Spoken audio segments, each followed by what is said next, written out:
regalo! A veure què toca avui. Hi ha emoció, hi ha nervis, regal petit, no pot ser... A veure, no és un rentaplats, no serà un rentaplats. Hombre! Un palillero.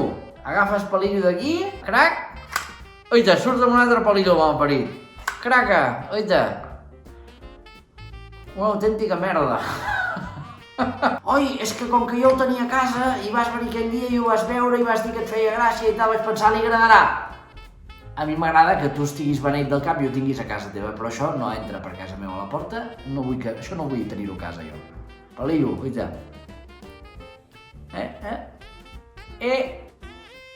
Oita. Hi ha un tipus de gent que s'agafen a qualsevol comentari que fas per regalar-te. És que, mira, em faria gràcia... Pam! Una vegada a un bar de Sant Hipòlit, al Bar Nou, anàvem amb els meus pares a sopar i menjàvem ensaladilla. I la senyora va veure que jo em menjava el xoriço de la meva mare. Ensaladilla amb entremesos, que no sabeu què són els dos. A la meva mare no li agrada el xoriço, se'l deixava i jo, perquè no quedés al plat, pam, menjava el seu xoriço, un tallet.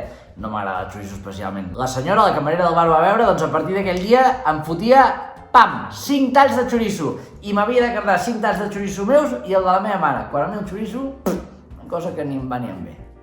Palillero, maco. Però m'ha agradat, M'ha agradat molt, però... Tens pas el tiquet d'això?